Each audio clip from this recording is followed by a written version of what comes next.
Donc, on continue. Donc, étude d'un gaz parfait. Donc, équation d'état d'un gaz parfait. Donc, définition. Équation d'état d'un gaz parfait. Donc, l'équation d'état d'un gaz parfait est une relation entre la pression P en Pascal, le volume V en mètre cube, le nombre de moles N en mol, la température absolue T en Kelvin et la constante de gaz parfait. Donc, cette équation était PV égale nRT. Donc, on peut obtenir cette équation, par exemple, en faisant une étude cinétique de gaz. Voilà donc en définition, conditions normales de température et de pression. Les conditions normales de la température et de pression correspondent à une température de 0 degré et une pression égale à une pression atmosphérique, c'est 1 atmosphère. Donc, en été, un système international, la température c'est 273,15 Kelvin et la pression c'est 1,013,05 Pascal. Ce sont les conditions normales de température et de pression, c'est NTP. Maintenant, on va donner une autre définition de la température, c'est la définition cinétique. Donc, la température cinétique, à l'équilibre thermodynamique, la température des gaz est liée à l'agitation thermique des molécules. Donc, les molécules sont en agitation. Donc, l'énergie cinétique de cette agitation thermique est liée à la température du gaz. Donc, l'énergie cinétique moyenne de translation des molécules d'une molécule d'un gaz parfait monatomique vaut, c'est EC, c'est la valeur moyenne de EC, c'est la valeur moyenne de 1,5 mv carré, donc comme la masse est constante pour une molécule, donc c'est 1,5 m fois la valeur moyenne de vitesse carrée. Voilà donc on a une théorème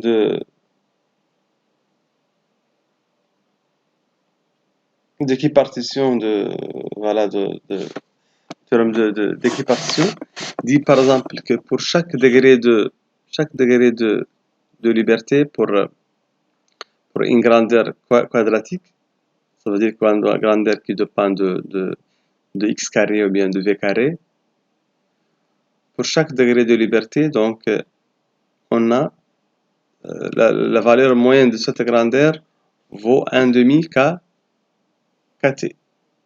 1,5 kT. Pour chaque degré de liberté, on a la valeur moyenne d'une grandeur quadratique est égale 1,5 kT, avec K est une constante de Boltzmann, ou bien Kb, on dit que Kb fois T.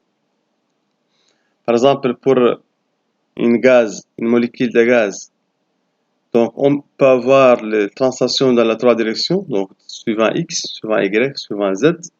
Donc on a 3 degrés de liberté, donc c'est pour cela on a la valeur moyenne de SC est égale 3,5 kT. 3 fois 1,5 kT. Pour chaque degré de liberté, on a 1,5 kT. Donc finalement, le SC, c'est 3,5 kT. Donc, en pratique, ce résultat est bien observé par l'hélium. La vitesse quadratique moyenne, voilà, donc c'est la racine de valeur moyenne de V carré. C'est par définition la vitesse quadratique moyenne. C'est la racine de moyenne de V carré. C'est la valeur entre deux crochets, c'est la valeur moyenne. Donc, racine de moyenne de V carré, en utilisant cette relation, il donne racine de 3,5 de 3 kBT sur M. Voilà, car là, on va passer aux racines de cette expression. On va simplifier les 1,5 avec les 1,5. On va transformer M. Donc, on va obtenir la valeur moyenne de V carré est égale à 3 kBT sur M. En passant aux racines, on trouve racine de V carré, la valeur moyenne de V carré est égale à racine de 3 kT sur M. Et la racine de valeur moyenne de V carré, ce n'est que la vitesse quadratique moyenne. Donc, on trouve bien la relation en bas. On définit la masse molaire des molécules et la constante de gaz parfait.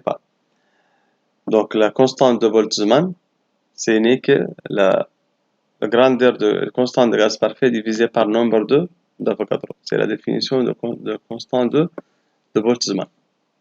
Kb, c'est R sur Na. Na, c'est le nombre d'Avogadro. La masse d'une molécule est liée par la masse d'une mole avec la relation M égale la masse molaire divisée par le nombre d'Avogadro. La masse molaire divisée par le nombre d'Avogadro. Donc, en remplaçant, on trouve l'expression de la vitesse quadratique moyenne.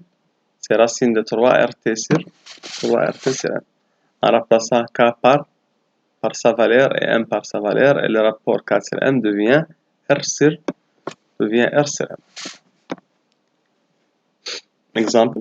Donc, on donne par exemple pour l'hélium, la masse c'est 4 grammes par, la masse molaire c'est 4 grammes par mol, à la température 300 Kelvin, calculer la vitesse quadratique moyenne de l'hélium. Voilà, supposé gaz monoatomique. Voilà, donc, on applique directement la relation. On trouve que U égale, c'est racine de 3 RT sur M, donc c'est 1370 mètres seconde moins 1. Maintenant, pour une molécule monatomique, donc il suffit de prendre le degré de liberté de translation, 3 degrés de liberté de translation, donc on a le valeur moyenne de SC, c'est 3,5 kBT. Pour une molécule diatomique, maintenant il faut tenir compte de deux autres degrés de liberté. Donc on a deux degrés de liberté de rotation. Okay. Voilà, donc maintenant la valeur de SC vaut 5,5 kBT.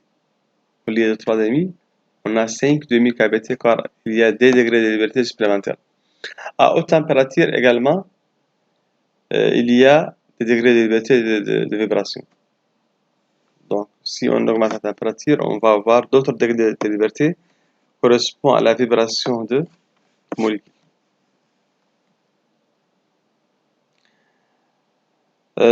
Maintenant, on va définir la pression cinétique. Voilà, du gaz parfait monatomique.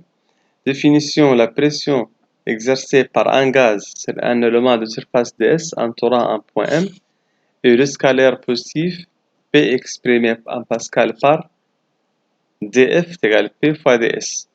Donc, par exemple, on a cette paroi. Voilà, si on exerce une force dF sur l'élément de surface ds, donc la pression du gaz sur cet élément de surface est définie par dF égale P fois ds. Par un calcul statistique, voilà, on peut trouver l'expression de la pression cinétique comme P égale 1 tiers N fois M fois I carré. Avec N, c'est la densité de la matière, c'est le nombre de moles c'est le nombre de matière par le nombre de molécules par volume, par unité de volume. N, c'est la densité moléculaire, c'est le nombre de molécules par unité de volume, c'est N sur V. N, c'est le nombre de molécules, pas le nombre de moles. C'est le nombre de molécules divisé par V. M, c'est la masse des molécules, et I, c'est la vitesse quadratique moyenne. Donc, on trouve que P est égal à 1 tiers M U carré. En revenant sur la valeur de U, c'est 3 kT sur M. Voilà. Et la relation entre K et le nombre d'Avogadro et les constants de gaz parfait, aussi la relation entre la masse M et la masse molaire et le nombre d'Avogadro, on va aboutir finalement à PV égale nRT. Okay. Si on combine ces relations et on replace la densité N par grand N sur V, et grand N ce n'est que le nombre de moles multiplié par le nombre d'Avogadro. Voilà, on trouve la valeur, l'équation d'état de gaz parfait, PV égale nRT. Donc, vous pouvez essayer de mélanger ces trois relations pour trouver PV égale NR